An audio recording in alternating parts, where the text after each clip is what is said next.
is just a huge honor for me to be podcast interviewing Sanda Moldovan all the way from Beverly Hills, California.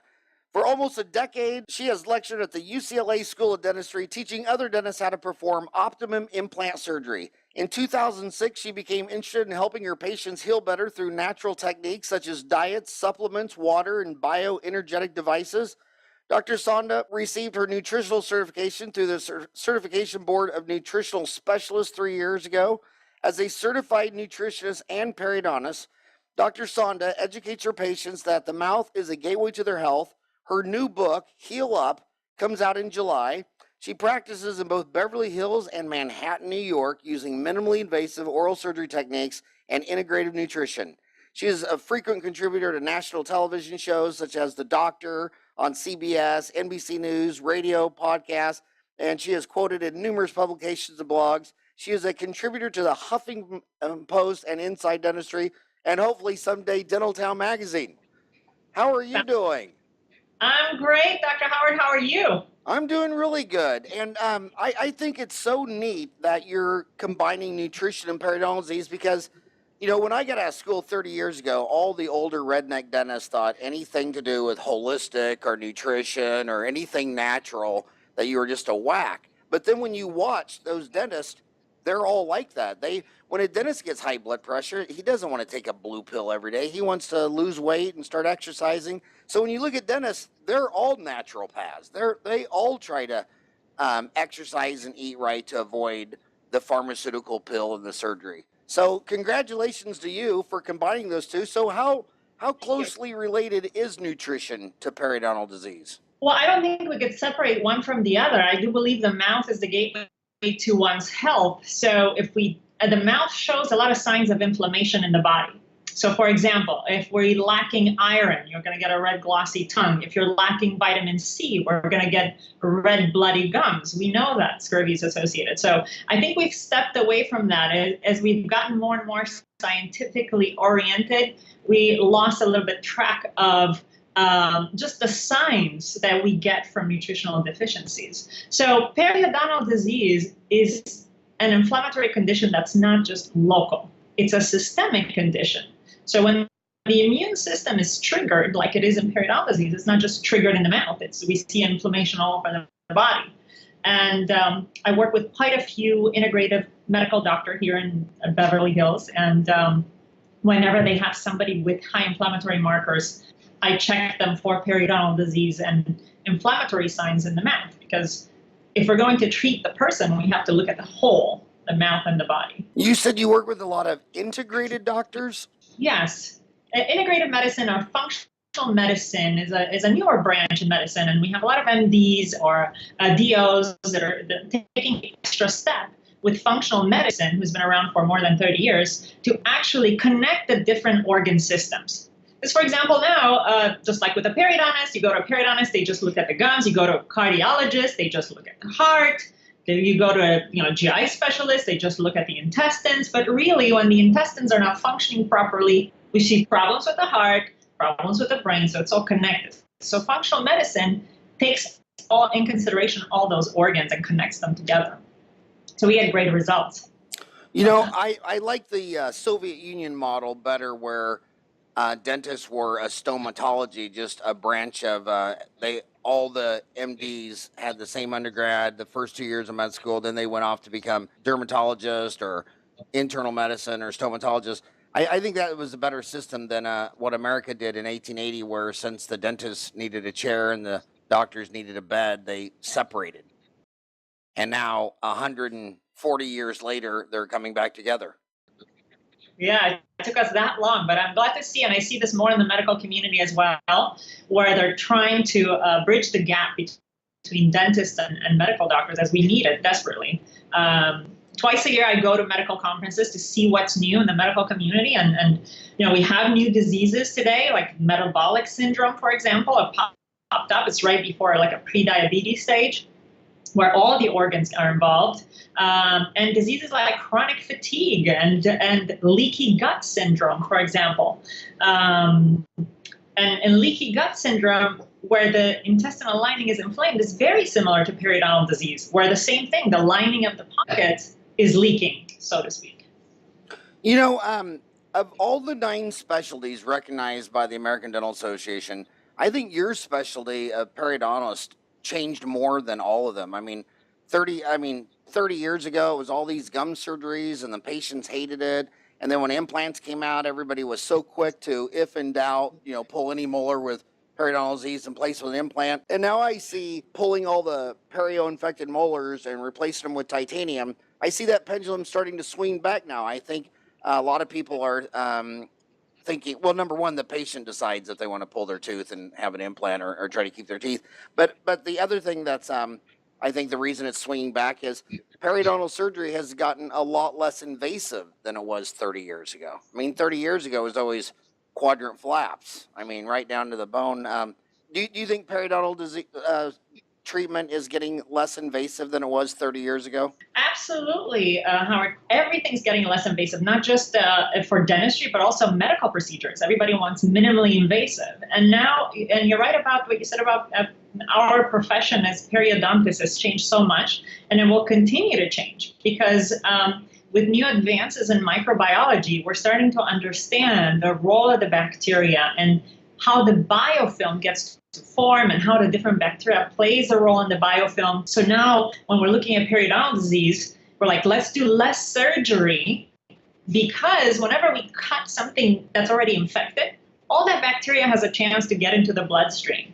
And we know this bacteria travels. Periodontal pathogens have been found in heart valves, such as especially the highly aggressive periodontal pathogens, such as AA. We also found them in joints, in knees, in hips. They travel to the lungs, so we know they don't stay in the mouth. So for my practice, I've completely changed the model that I've learned 12 years ago when I went to residency at UCLA. Essentially, we were taught flap surgery, but I've moved away from opening a flap, especially when we have that infection, and finding out what or who is causing that periodontal infection with a saliva test called oral DNA, where somebody just simply swishes back and forth. They spit in a test tube, we send it to the lab, and we can find out within 5 days what microorganisms are causing that particular infection.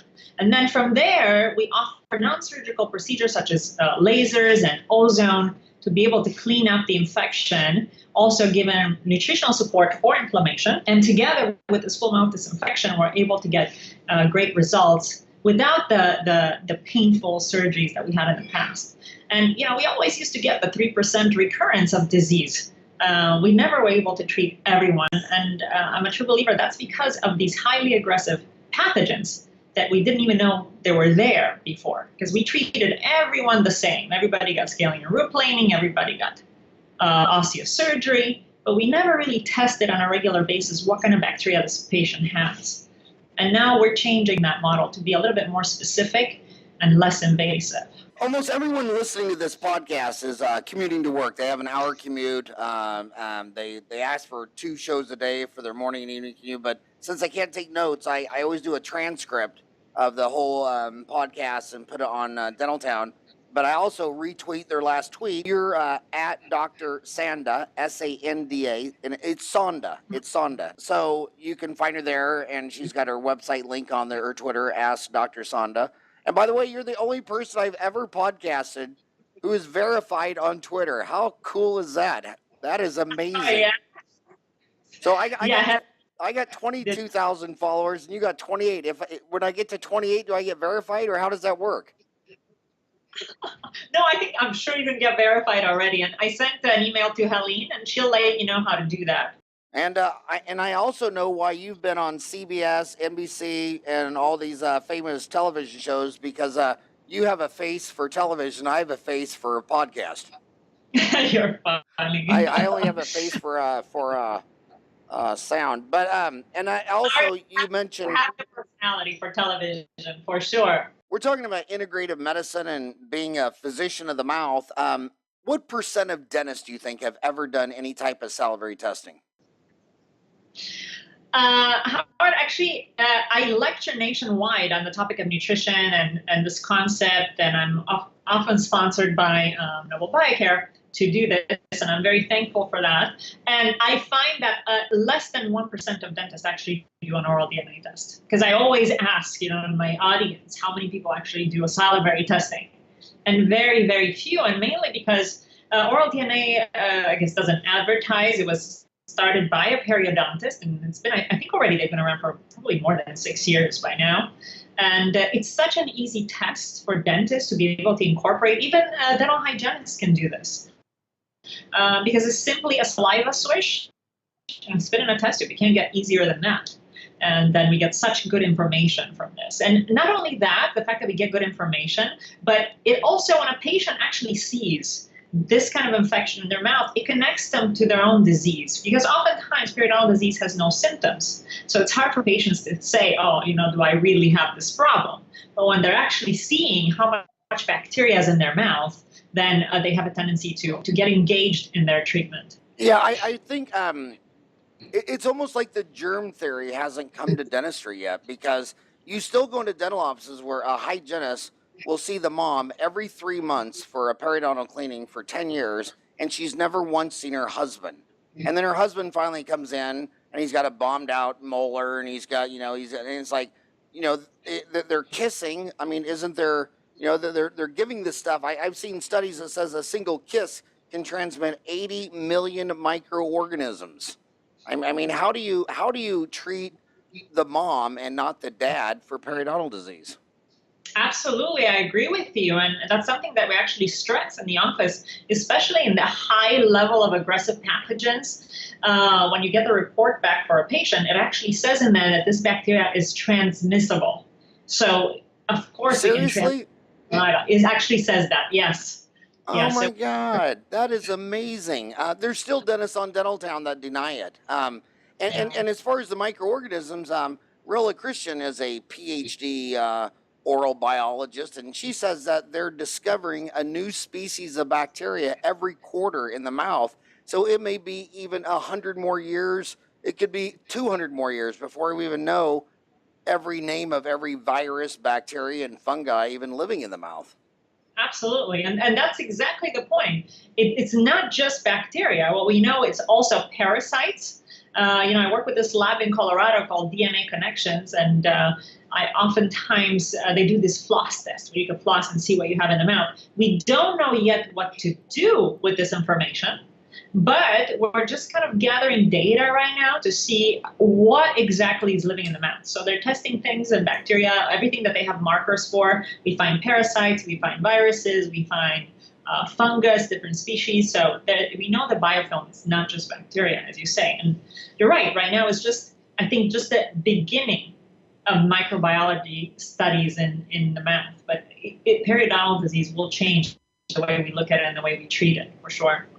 And what is this DNA Connections? How are they different than oral DNA? What's the difference there? So DNA Connections, they do things a little bit differently. They also biopsy things that are deep inside the jawbone. So, for example, one of the practitioners who works with me is an endodontist, and oftentimes we biopsy things that are at the apex of the root canal teeth, because we're also trying to understand what's living in there. So DNA Connections, we use them mostly for a deeper kind of test to see what microorganisms are living inside the jawbone. But also some patients can contact them directly. They don't actually need to go to a physician to have one of their tests. So DNA Connections offers what is called a floss test, where you can actually floss all your teeth, put the floss in a little baggie and send it in the mail, and they'll tell you what's living in your mouth. But we don't know what to do with that information, really, right? We're not there yet. Okay, I just found them on Twitter. They are at DNA Connections, and their last tweet, what is Lyme disease and what are the symptoms to look for? And let's see if there's anything more dental. Yes, and actually a lot of the physicians I work with are chronic disease physicians, and they do treat Lyme disease, and we do see a strong association between oral infections and Lyme's disease. And we see more and more patients, younger patients with Lyme's disease, and DNA Connections offers one of the best tests for Lyme disease. And while we're on that, I notice when you're integrative, natural, nutritionist, what's your view on the silver filling? Because it contains mercury, silver, zinc, copper, tin. Is that a no-no in your mind, or is that, or what do you think?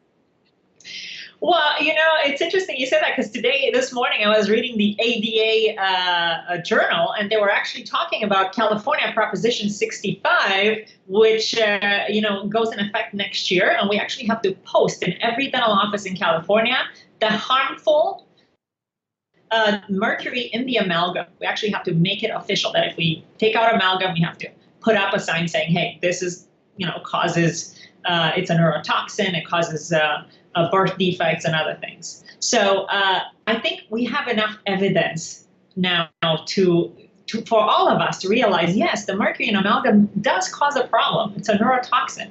And I know one of my dentist friends in Portland, she actually had to quit dentistry for a couple of years because her mercury levels were so high from removing amalgam fillings that she had blurry vision, headaches, so she had to quit, chelate all the mercury out of her system, and finally she's getting back to work slowly. So and I tested my own mercury level in the blood, and I highly encourage all dentists to test their mercury level and see how high it really is, because we are getting affected, not only us, but also the patients, but especially as health practitioners, dentists, we are exposed to high levels of mercury, 2,000 times more when we actually take an amalgam out in the air than the EPA even allows. So it is definitely a neurotoxin that we should all be careful of. So do you take any extra precautions when you remove them? Absolutely. So I don't remove amalgams. I do mostly extraction of teeth who have mercury fillings, but I never cut into a mercury filling. If I have to cut the tooth, I will cut around the mercury filling and not actually cut through the filling itself. Here in our office, we have a multi-specialty office. So the dentists I work with, they take precautions. They use the SMART certification from IOMT, and we have the vacuum to suck out all the vapors that come from the mercury, and we use a rubber dam to ensure that we kind of trap these mercury vapors and we don't inhale them. And even if we never place an amalgam again, we would be drilling them out for a century. And actually, the worst thing about a silver filling, which was the nail in the coffin, was that when you look at environmental mercury in the air, 50% of it comes from burning coal, but 6% of it comes from cremating humans who have silver fillings in their amalgams. I mean, California, if they wanted to get a great lid on it, it would at least pass a law that somebody has to go in and extract the molars. You can't cremate a human that has a half dozen MOD amalgams in their mouth, because it's all hot, it's heated, it's crazy. But I want to go back to patients hate surgery. They hate periodontal surgery, and a lot of them emotionally don't want to lose a tooth. So I want to go back to non-invasive. You talked about microbiological testing. I know LANAP came out years back. A lot of people are using lasers. Are you using lasers? Yes, I've used lasers now for 10 years. And I'm more of a BioLace user. And the reason why I like the BioLace YSGG or the Erbium-YAG lasers is because they have the ability to affect hard tissue.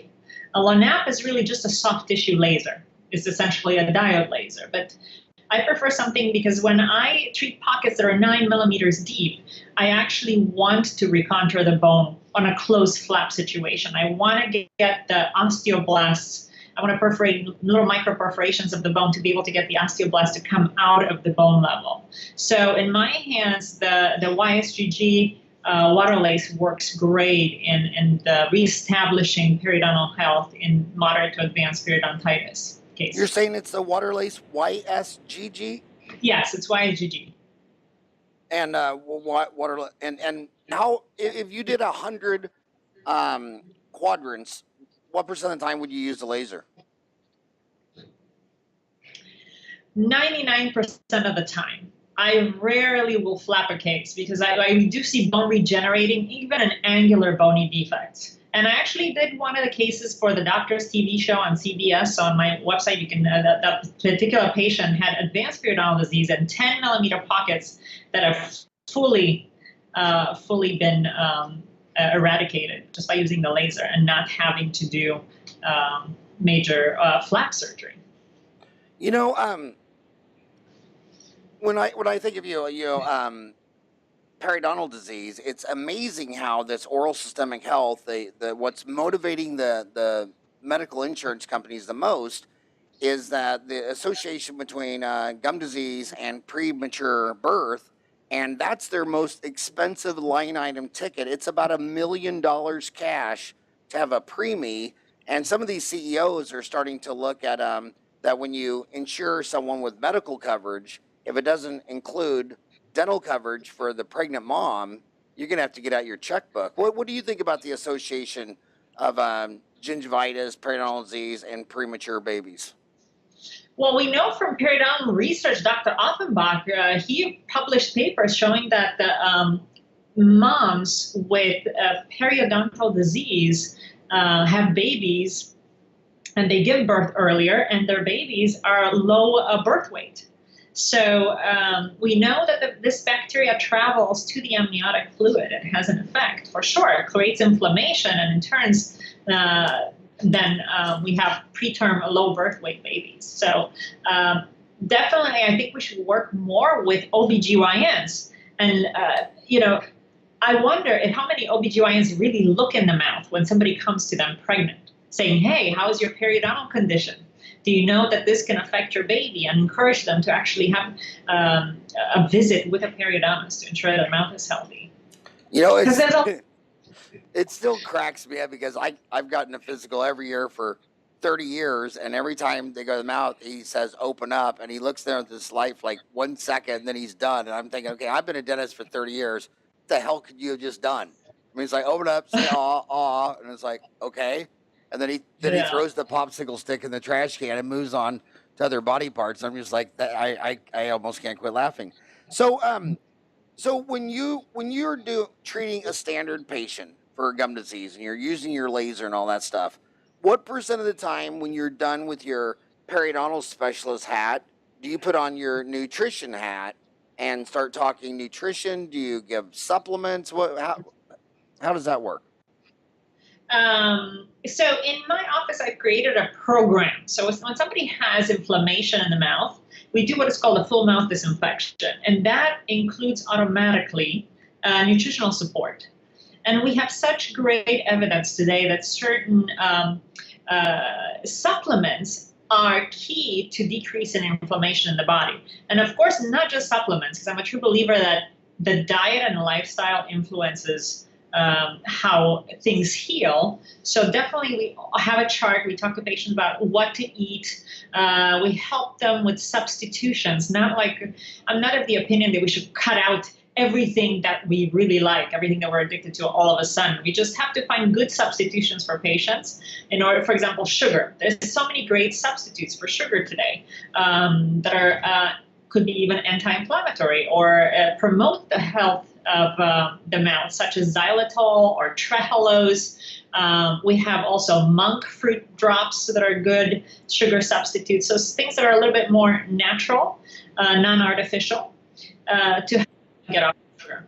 Have the Russians invented a vodka yet made out of xylitol so you could drink it and not get diabetic and all?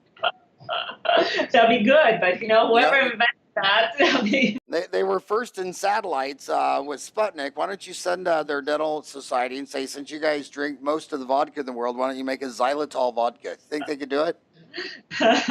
Those Russians, I tell you, they study microbiology unbelievably well, so I'm sure they have a method. They have probably one of the most disciplined education systems in the world. They do.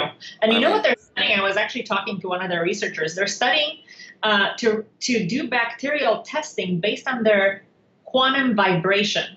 So they're going back to quantum physics. So instead of doing a blood test, saliva test, they're just basically testing the quantum vibration and being able to tell what kind of bacteria is present in that infection instantly without waiting the 5 days. So I want you. We just had 6,000 kids graduating from 56 dental schools last week. Since I've got out of school, indemnity insurance paying $1,000 for a root canal. Now it's 95% of dentists take PPOs if you consider Delta. Delta is a PPO, and at least 82% take 2 or more PPOs. And a lot of dentists listening to people like you say, well, I'm not going to do it unless there's an insurance code. What would you say to the graduating class when they go get a job with some old fart in Parsons, Kansas, and he won't do anything unless there's a billable code for it, and he just sits down and he drills, fills, and bills insurance codes all day? What would you say to the graduating class? So insurance codes are revised every year, and we actually do have insurance codes for microbiological sample, for saliva tests. There's actually codes for that, and they're definitely billable. And there's also codes for nutritional counseling in the dental office.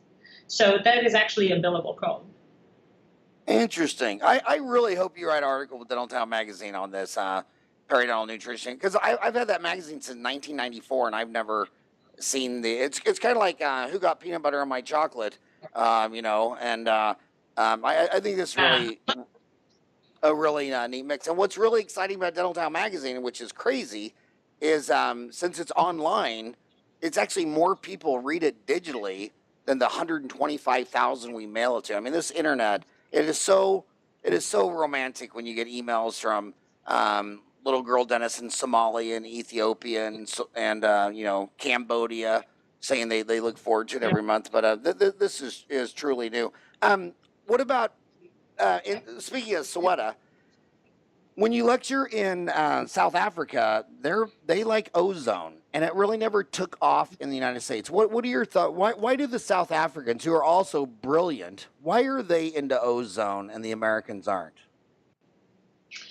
You know, that's interesting, because we should be. Ozone's been around for more than 100 years. Nikola Tesla developed the first ozone machine for medicine in 1898. So it was actually very popular during that time because we didn't have antibiotics. But what really happened with us, as the antibiotics came on the market, the ozonator fell out of favor because somebody had to have a machine, you had to go to the office. It's much easier to write a prescription to give it to somebody and have them treat the infection. And it was fine then, and it was taking care of a lot of infections. But now we're seeing that a lot of bacterial resistance is popping up with recurrent infections. So we're starting to move towards something that cannot cause resistance.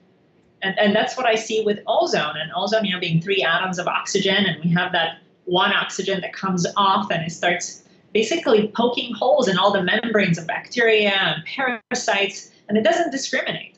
So it really has the ability to wipe out, on contact, any, let's say, pathogenic biofilm, not just one bacteria, like, for example, as we do with antibiotics. Because really, antibiotics don't get rid of parasites, don't get rid of viruses, whereas ozone does. So I started using it in my office, I would say, probably about 4 years ago now. And especially for periodontal disease, where we're dealing with biofilms, we're dealing with pathogens, it's made a world of difference. And it's a machine you're using? Who makes the machine? There's different companies now who make the machine, and there's actually good news. If one of the dentists here in California, he has a machine called TheraZone. It just got FDA approval for making ozonated water. So I think we're slowly moving towards, you know, getting ozonators out there, because for us, especially to use ozonated water to clean the dental lines, which we know are full of gunk in there. You know, I think it was on 60 Minutes that they were uncovering how dirty the dental lines are. So ozonated water will actually flush those lines with no problem. And it's called TheraZone. TheraZone, yes. TheraZone. Man, you are a world of information. So okay, I just found it. So their website is TheroZone, TheraZone. And you said a dentist made that? Yeah, and he's actually, I keep meaning to go visit him, and he's on my list. Definitely, he's out in the Santa Monica area. And, you know, it's so hard to get FDA approval for anything. So hats off to him for actually going those steps to be able to get this machine FDA approved, because that was the biggest complaint before. We don't have any ozonators FDA approved, although there's many things in dentistry that don't have FDA approval when we're using. Well, speaking of that, the graduating class is, you know, they're young and they're learning communication skills. Well, and one of the things they complain about on Dental Town is that when they tell people to floss, they said the New York Times said there's not a shred of evidence on flossing, and you just said there's a lot of things we use FDA approved. What verbal skills would you give a 24-year-old kid who's telling some old man to floss, and he says maybe you should read the New York Times, because if you did, you'd find out there's none. What do you say to patients who say that? Well, that's a good question, Howard. It's like if we actually listen to everything that FDA actually comes out with, we'd probably be dead right now, because they put drugs on the market. They say, oh, this drug is totally safe. And then a few years later, the drug is, kills a bunch of people, and then they take it off the market. So I think we really have to look at the research and use common sense. And what works, what doesn't work. And it takes really years for something to get FDA approved. And during those years, sometimes 10 years, one of my colleagues is trying to get a supplement for chronic fatigue FDA approved. He's been in the process for 10 years and it's still not there. Does the product work? Yes, and it's all natural. And he's been using it. He's been shelved trial after trial. So as soon as I suggest to those young graduates to go look at the research, or ask an expert who has looked at the research. What does the research show? Is this product detrimental to one's health, or is it not? Ozone, for example, is all natural. We know that it also has an immune effect. It stimulates the immune system. It doesn't just kill organisms. So it stimulates one's immune system to clear up the inflammation and the infection. And there's lots of papers from all over the world. Europeans use it. Australians use it. It's not one of these things that just popped up. If something has been in use for a long time and has good research, then I suggest to them to go learn more about it and use it. I want you to address another very common complaint. All these kids that just graduated, they say, I just graduated from dental school and we never placed one implant. And it'd be easy for you to go from 1,000 implants to 1,001, but she's got to go from 0 to 1. And she's standing out there looking at, what advice would you give her? And the other problem that she says is, in America, so much of the implant training is tied to the company. They almost get paralyzed first because they think they have to find the perfect implant system first, because all the training is tied into the implant. And there's over 175 implants that are sold at the ADA convention. So give her some coaching advice. How does she go from 0 to 1? Because you're teaching it at UCLA. Did the UCLA students, when they graduated, they placed an implant? Yes, and not the students themselves, though. You actually have to be in an AGD program, or you have to be in a residency program. And it's unfortunate when I hear these things that still dental schools have not really implemented implants in their teaching facilities, because they really are the standard of care instead of bridges. And unfortunately, only about 20 to 30% of dentists are using implants right now. So some guidelines to recommend where to look for classes is, one, pick a company that has at least 5 years of research to know that you're offering that patient a good solution. So the success rate for implants today in a 10-year period should be over 95%. But if a company doesn't have that yet, and it's only been there for like 2 to 5 years, they don't put money into the research, I wouldn't recommend going with that particular type of implant just to save some money, because I think our reputation is the most important thing, after all, especially as a young dentist. You want to establish a good reputation from the beginning. And then there's so many courses out there, and I know, working with implant education for 10 years, you can find it as part of universities, like continuing education, or even the implant companies, the most reputable implant companies, they have great courses that they offer hands-on as well. I just gave a course actually in Portland, Oregon on pig jaws, and that's a great way to learn before going on patient, to use something to simulate before you actually go into a patient's mouth. And find a mentor. That's the other thing. I'm more than happy to mentor young graduates who want to learn the right way to do dental implants. And I think some of the general dentists have great surgical skills, and they should really look into adding implant surgery into their practices, and I'm happy to mentor. Well, I'm sure she's listening to this as she's driving to work, and she's thinking, I want to know what Sanda uses. What does Sanda use? What are you teaching at UCLA?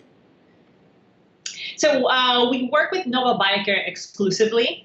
And Nova Biocare has the most research that they've done over the years. And I use mostly now Noble Active. Noble Active is like a corkscrew type implant, and I use it a lot in immediate cases, teeth in a day when we use full arch restorations. And one of these surgeries we actually did for the doctor is when we replaced upper broken teeth with 4 implants, the all-on-4 treatment concept, and a full arch bridge. Because let's face it, a lot of people are afraid of going into dentures, especially a lot of my women patients. They do not even want to see themselves without teeth. And they say, I just don't want to wake up in the middle of this. I just don't want to see that I have a denture. So this kind of replacement, especially with an implant that's had great research, and the all-on-4 treatment concept has had now 20-year research, we know has high predictability if done correctly. And that was with Palo, is it Paulo Malo? How do you pronounce that? Paulo Malo? Paulo Malo, yes. Paulo Malo? Yes, and I was fortunate enough I'm very thankful for his teachings. I went to his facility in Portugal, and I spent a week over there just to learn from the best, really. And he developed this technique 20 years ago, and nobody believed him that this will actually work, that 4 implants could support a whole bridge long term.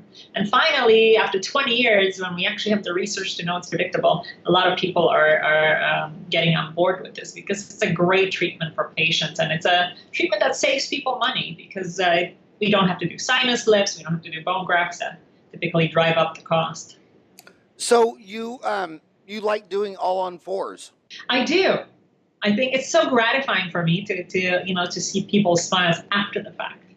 To go from really sitting at home. We have a lot of women that actually sit at home. And men. I don't think we've ever published an all-on-4 case on Dental Town. Maybe that there's another idea of an article to publish in Dental Town. Can you hear me? Oh, sure, absolutely, my pleasure. Yeah, I could hear you. Okay. Yeah. Sounds good.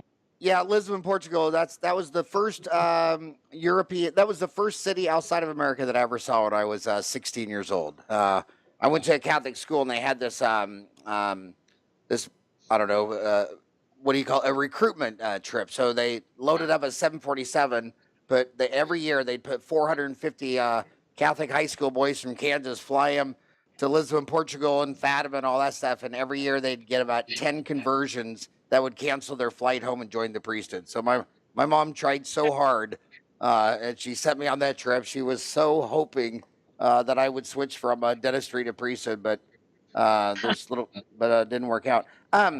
So you like the Noble Biocare, you like the Noble Active, you're doing all-on-4, but how long would it take a 24-year-old graduate from dental school to go all the way from I've never placed one to someday I'm placing all-on-4? I mean, that's a long journey. Where do you think she should start at? So I think, they get probably some basics in dental school about dental implants. But if somebody is never placing one implant, I would say start small. Start with a single implant. And, my rule for this is always, if you don't know how to treat the complications, don't do the procedure. Because I think the most important thing is learning how to deal with complications. And of course, they arise, rarely. However, if you don't know how to deal with them and you don't have somebody to help you deal with them, then that's a problem. We're not really serving the patients. And of course, things happen to everyone. Like my mentor, Sasha Jovanovic, he says, if you haven't gotten a complication, it means you haven't placed enough implants. Because they will arise. Everybody heals at different rates.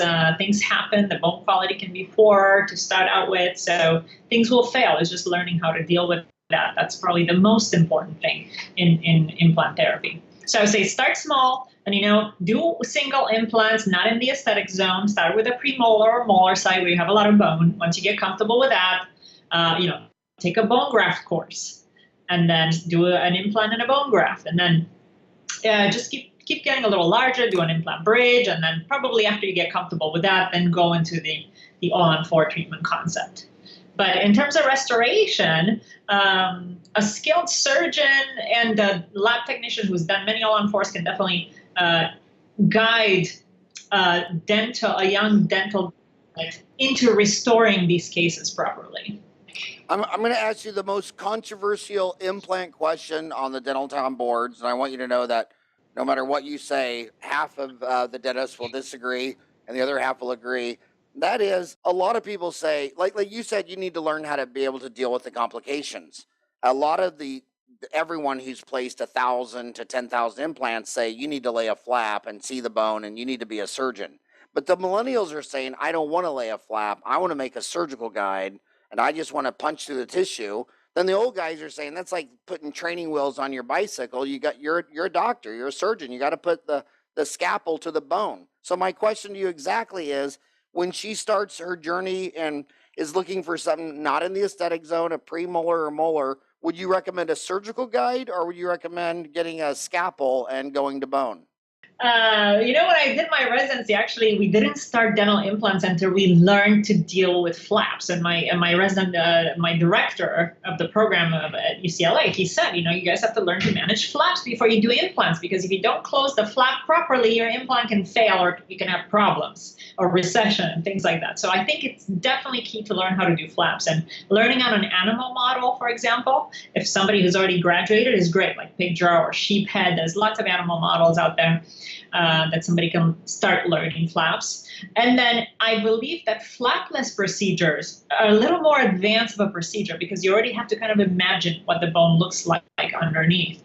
And I know guided surgery is a thing that of the future. And I love guided surgery. I used a Nobel clinician to be able to kind of simulate the surgery before we go in there, so we can treatment plan better and understand what could happen and things like that. But it's still not a foolproof. We still have to know, in case that implant doesn't engage properly, to be able to raise a flap and correct the situation, for sure. Another problem dentists are having out in the field is that patients come in with periimplantitis and they have no pain, they're chewing, they're eating, and you have periimplantitis. What do you think is the incidence of periimplantitis on implants placed in America 10 years ago, and how are you treating that?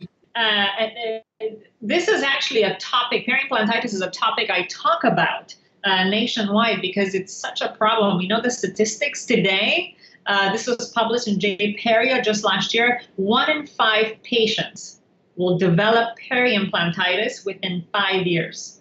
1 in 5 patients, and that's really scary because we're offering a treatment that could potentially last a lifetime. But I think as a student, even I remember going to the conferences and into the years after that, and I hear a lot about how to do dental implants, but nobody really took the time to spend time on how do we maintain these implants long term, and that's something that I'm very passionate about, kind of spreading the message. We do have some recent guidelines. We had a consensus in Europe, and 10 of the best clinicians got together and say, okay, how can we help prevent peri-implant diseases? And they put some guidelines together, which have been published, to help the practitioner maintain the implant long term. Because right now we're just telling patients, okay, well, here's your implant. This is what I hear a lot. And just brush and floss normally. But that's not really correct. For example, just using an oral irrigator around an implant, we can increase the longevity of that implant because floss doesn't clean properly. Oral irrigator versus string floss, we know oral irrigators clean much better. So even as simple as that, something as simple as that, it should be incorporated in the implant treatment plan. You know why I think patients don't like using the water pick? Because it's so dang messy. And I was so excited to see that water pick now has a rechargeable water pick that you can take into the shower. And what I always have is on mine is the shower floss, because when you're water picking or water flossing in the shower, no one cares where the water goes. But when you're at your kitchen sink and there's splashes all over the room, I think they think it's messy. And then moms will get one, and then their kids come in and start using it. And the next thing they do is that they want to put it under the cabinet. So I think the shower floss and that new water pick one that you can carry, that you can fill up and carry into the shower, would be better for that. So you're talking about that you could prevent it better with instead of brush and floss regularly, getting a water pick. Or do you have a brand? You're a periodontist. What brand do you like? I use different brands. I think I like personally a portable one. And of course, Waterpik is the most well-known brand out there. And they do have the portable. They have the shower pick one, and they have the one that by the kitchen sink. But I myself love a portable one. And my portable Waterpik is even black, so it matches everything else and it stays clean. So nowadays you can find really cool designs for portable oral irrigators. What is the brand of that? I actually use something called Poseidon. It's just a smaller Waterpik that I easily use.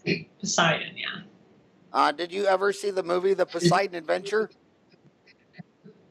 I haven't seen it, but it's the God of the Seas, so it must be a good movie. That was a great movie. That was just a classic movie. There were so many stars in that movie of the Poseidon Adventure. They were on a Greek cruise, and there was an earthquake, and the boat got flipped over. But so that's how I remember that. So Poseidon makes an oral irrigator. That's the name of the company? That's the name of the company, yeah.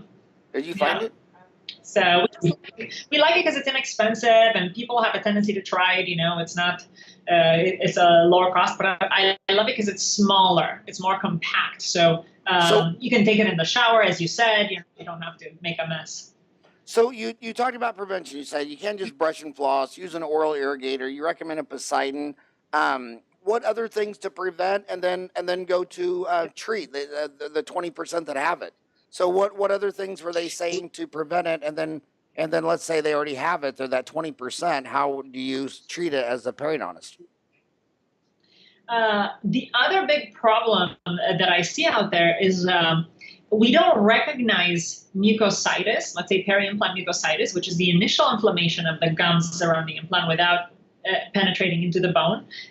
If we start recognizing that when it first starts, we see the bleeding upon probing right away, then we can do something about it right away. But I think what happens is, especially as a specialist, I see these implants when they actually have advanced peri-implantitis already.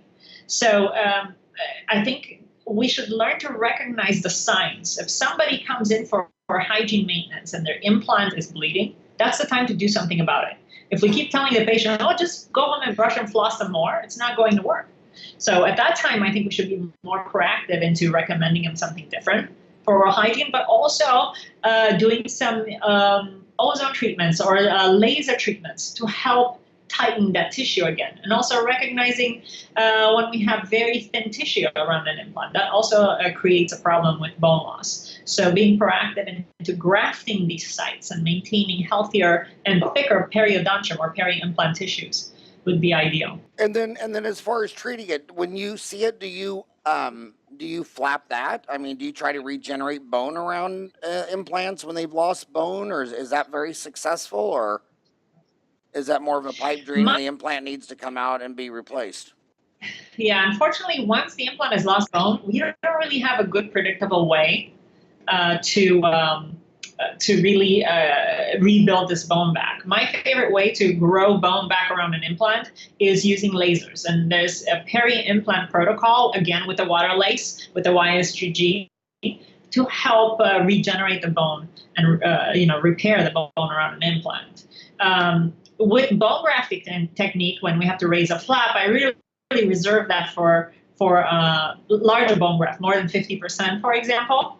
But often the limitation is the fact that, again, the biofilm gets into the implant surface and we just can't clean it out before we do the bone graft. So it's best oftentimes to just take the implant out if the bone loss is over 50% and just place a new one with new bone regeneration. So are you buying that Poseidon toothbrush from Toiletry Products? Toiletry Products? Is that where you get it? Yes. Yeah, Ryan found it for me, and so I just retweeted them. I never even heard of it, but they're following me. They're at Toiletry Prod for toiletry, a play on toiletries. I think it's pretty cute. So a toiletry, I'm sure Toiletry was already taken. So they're Toiletry Products, and I retweeted that deal, and I saw the picture of it on the website. I could see. When is Father's Day? Not this Sunday. What, next Sunday? I think so. I don't even know. Yeah. So make sure. So here it is. I'm going to tell Ryan. Ryan, that's what you need to get your dad for Father's Day. Come on, Ryan. The portable one is even better than that one. I think that's their sync model. But Oh, they that's have the sync model? Uh-huh. And they also got a sonic toothbrush. Oh, you mean, okay, so right there, that one? That's it. Yeah, that's the one. Nice. I never even heard of them before. Very interesting. So UCLA has an implant residency, though, don't they? That general dentists can take. Yes, they have a one-year implant residency. Also, there's Global Institute for Dental Education Guide. They also have a one-year master's program. And I'm also involved with them in terms of teaching properly. And the nice thing about taking a one-year residency is that as somebody is starting with implants, they have a place where they can bring their cases and say, okay, this is my case. This is what I'm having difficulty with. What do you think I should do here? So it's a nice way to have a support group. So you're on the faculty with Guide, GIDE. Yes, Dr. Sasha Jovanovic founded that. He was my implant mentor, and I am very grateful. I learned a lot of my surgical skills from him, and he has asked me to come on board and help with the classes there. So what does GUIDE stand for? GUIDE is Global Institute for Dental Education. Global Institute for Dental Education. And is that, and where is that in Southern Cal? That's very close to Beverly Hills, probably maybe 4 miles away. It's on the West LA area. And where's the UCLA? And UCLA is in Westwood, also about 4 miles away from Beverly Hills. So you'd recommend both of those, or would you recommend one more than the other? I do recommend both of them. And of course, there's other great programs in the country that have a one-year residency. Also, Loma Linda, for example, their program is actually 2 years. It's a little bit more involved, so it really depends. But the nice thing about, a weekend program over 1 year is that somebody can still practice. They don't have to give up their practice in order to learn a new skill. What do you think of this new trend where you go outside the United States to like Mexico or the Caribbean and place a bunch of implants there where you're free from lawyers and all that stuff? Some people say it's a great experience because you get to place 10, 20, 30 implants, but then other people say, well, the most important thing is to see those patients 30, 60, 90 days later and follow them a year later. And if you're not going to see that patient again, you're not learning. What's your thoughts on that? I tend to agree with a latter thing that you said. That it's nice to be able to follow up the treatment of the patients to see how is the healing? Is the patient having pain? How are you managing those conditions? I think literally placing an implant is easy. Anybody can put an implant into any bone, but did we give enough prosthetic support for this implant to be restored properly? Did we take care of the tissue properly? Is patient in pain a lot? Are most of the patients in pain? Maybe something with my surgical technique. I'm burning the bone. So I think follow through is most important with any surgery. So how much are these? How much is the 1 year residency at Guide or UCLA? How much investment is this going to be? So they run anywhere, I think, from about $8,000 to $16,000, depending on the type of program and where you have it. And of course, I think the Loma Linda is even more than that because it's a yearly program, but it's more of somebody has to give up their practice to go there, and that's even more expensive. I think $20,000 or $30,000. Yeah. So, and then last thing, you've been so adorable, giving me an hour of your busy life. My pleasure. I'm almost out of time, but I I also want to ask you, do you think this is true? This statement is true or false? A lot of dentists, I believe that the critical mass for a doctor is you got to do it once a week. I don't see any evidence that someone who does an Invisalign case 3 times a year is fast, high quality, efficient, and profitable. These people will start learning sleep apnea and they'll do 2 cases a year. Dentists that make 1 denture a year, oh my God, they're horrible.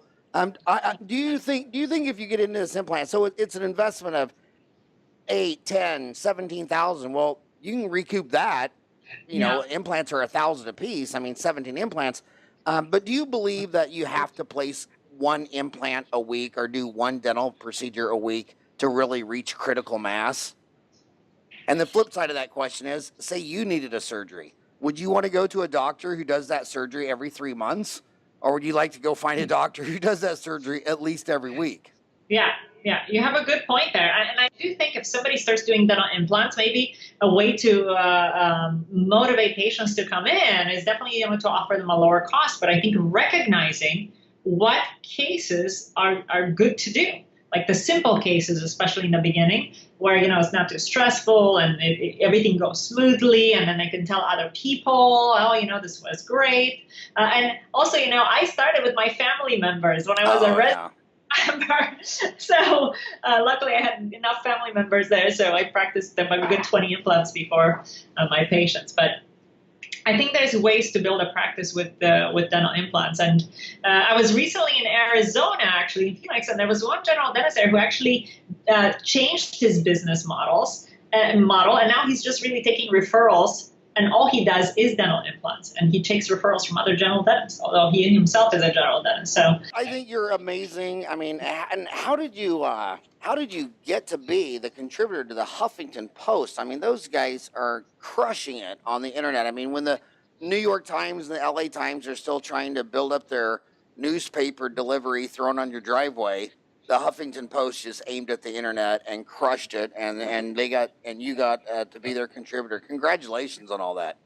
thank you very much. And really, I think anyone can apply to be a provider for the Huffington Post, a contributor. They're just looking for new ideas, fresh ideas, something new, a new way of looking at things. And that's really it. And, I started my journey after dental school with my interest in nutrition, and I just started going to medical conferences and just starting to connect things. And it was just a passion. And I submitted an article, and then they accepted it. And I'm happy to bring new ideas, for the world. Well, you know what? I always tell the young kids, they're worried about their student loans. I said, well, you need to learn how to hustle. You need a strong work ethic. You need to be humble, listen to older dentists, colleagues, other people. But, when I started my practice 30 years ago, I went over and invited every single pharmacist over my house for dinner. And then I started doing it with the physicians. And there's dentists listening to podcasts where there's a medical dental building across the street with 8 MDs in there, and they've never even gone over there and knocked on their door. And I think healthcare is 17% of the economy. That means 17 cents of every dollar is healthcare. This year will be the first year it passes $3 trillion, and there's 1 million MDs in the United States, and especially in smaller towns. Why would you not? I mean, you got to get out and press the flesh, run for mayor, invite them over your house, take them to dinner. I can't believe, and of all the referrals, the ones that send me the most are still the pharmacists. So many people go to a pharmacist and ask what's the best Anbesol to put on a toothache, or which one is Aleve better, or Motrin. And Brad will say, you know what you need to call my buddy Howard. And I mean, it just so you're out there pressing the flesh with the MDs, networking with the whole healthcare community, and no wonder you're crushing it in Beverly Hills. I mean, that's amazing. Thank you. You're right. As you said, it's work is networking, absolutely. And it's, ultimately we can treat the patient so much better when we have a good network of health practitioners. And as a young practitioner, there's so many new grads coming out today. Definitely have to think out of the box and be out there and spread the word of your skills and your beliefs.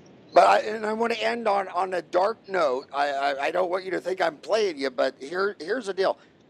Dental Town magazine, its #1 complaint for over 5 or 10 years is how come every time an article's written by a dentist, it's always a man.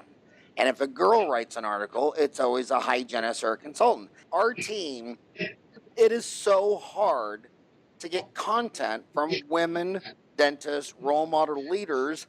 And we tell, the dental school class is half women.